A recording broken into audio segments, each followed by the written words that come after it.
Talagang napansin nga ng buong Aldab Nation na bakit kahit hanggang ngayon ay tuloy-tuloy pa rin ang paninira nila kay Maine Mendoza at Alden Richards.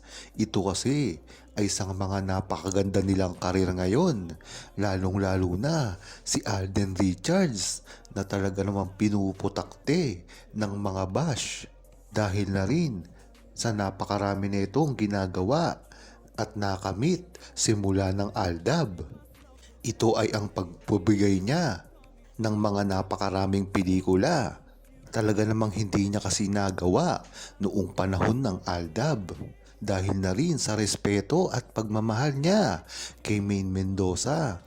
At ngayon ngang meron na siyang sariling produksyon ay talagang pilit itong ibinabagsak ng mga armin at ng mga basher dahil sa oras na magkapanahon na sila ni Maine Mendoza na gumawa ng isang napakalaking movie na talagang tiyak na sisira sa box office ng Pilipinas ay pinipigilan nila ito.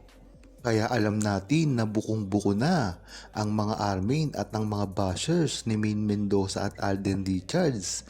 Kaya naman tuloy-tuloy ang mga ginagawa nilang ito na paninira sa kanilang dalawa.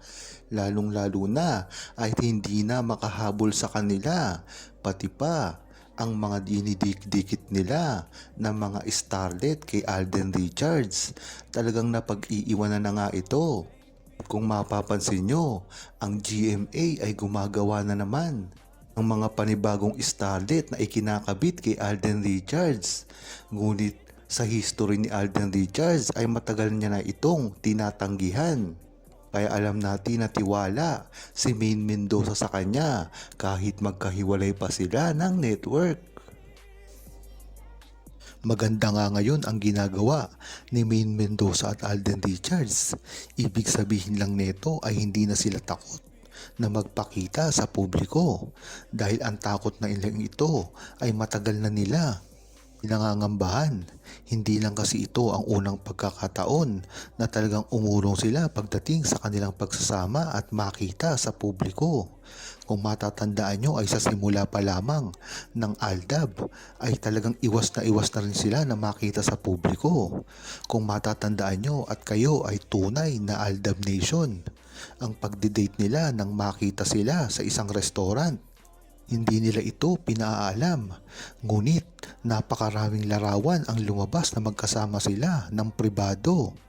At ang mga bali-balita rin ng mga OFW na tila nakikita silang magkasama. Ngunit ang balita nung araw na yun ay hindi naman sila magkasama. Yan talaga ang dahilan kung bakit naniniwala ang buong Aldab Nation na kahit nagkikita man sila ng pribado ay talagang hindi nila ito pinagsasabi. Maganda ring taktika yan. Nang sa gayon ay maiwasan nila ang pangbaba sa kanila sa simula pa lamang. Ngunit maganda na rin ngayon ang inilalabas nila dahil ang ibig sabihin lang namang ito ay talagang ready na sila nagmagsamang muli sa publiko at makagawa ng proyekto na talagang inabangan ng buong True-Blooded Aldab Nation. Hindi lang naman kasi ito ang sumusuporta sa kanila ngayon. Ngunit isang buong mundo na ang sumusuporta kay Alden Richards dahil sa ginawa niyang pelikula. Ngunit ito ay madadagdagan pa kung sakaling magagawa niya na ang pelikula niya kasama si Maine Mendoza. Dahil ito lang naman talaga ang inaabangan at inaasahan ng publiko sa kanilang dalawa ay ang makagawa ng pelikula na magkasama sila. Dahil sa simula pa lamang ay talagang kagustuhan na nila na makitang muli si Maine Mendoza at Alden Richards. Kung matatandaan nyo, hindi lang naman talaga paggawa ng pelikula o anumang proyekto ang gusto nilang gawin ni Maine Mendoza at Alden Richards, kung hindi ang nostalgia rin. Biruin mo, ang 10 years na ito ay napakarami ng memories sa mga seniors, sa mga dating fans ni Maine Mendoza at Alden Richards na tumiwalag na. Ang ibang Aldab Nation na talagang nag-matured na at hindi na pinapansin ng Aldab dahil ito ay nagkaasawa na or at iba pang mga pangyayari sa buhay nila. Mantakin mo, lahat ng ito ay magsasama-samang muli para lamang suportahan si Maine Mendoza at Alden Richards. Naiintindihan nyo ba ang gusto ko sabihin? Ibig sabihin nito ay 42 million ay muling magsasama-sama para lamang kay Maine Mendoza at Alden Richards. Napakaganda nga ng gagawin ni Maine Mendoza at Alden Richards na pag-amin sa publiko. Yan talaga ang dapat nilang gawin since nakita na sila. Talagang yan naman talagang dapat nilang unahin nang sa gayon ay magtuloy-tuloy na ito. Kung pababayaan na lang kasi nila ito na hindi na uli pag-usapan ay mawawala na lamang ito. Kaya maganda tuloy-tuloy na lamang nilang itong gawin. Nang sa gayon ay tuloy-tuloy din ang pagsikat nila. Hindi naman kasi dapat nilang ginagawa ang mga pagtatago pa sa publiko ngayon. Ang labanan na kasi ngayon ay pakitahan ng mga talento, ang mga kayang gawin sa publiko. Yan talaga ang nais ni Alden Richards sa simula pa lamang. Ang problema lamang ay na kay Maine Mendoza na alam naman natin ay hindi tanay sa spotlight. Kung matatandaan nyo, nabanggit ni Maine Mendoza sa kanyang birthday na ang ugali niya noon ay talagang ugali niya pa rin ngayon. Talagang naging magpakumbaba pa rin si Maine Mendoza at hindi yumayabang. Talagang nananatili pa rin ang kanyang kagandahan ng loob. Nang sa gayon, yan naman talaga ang ginusto ng mga Aldab Nation sa kanya. Kaya talagang okay lang naman yun.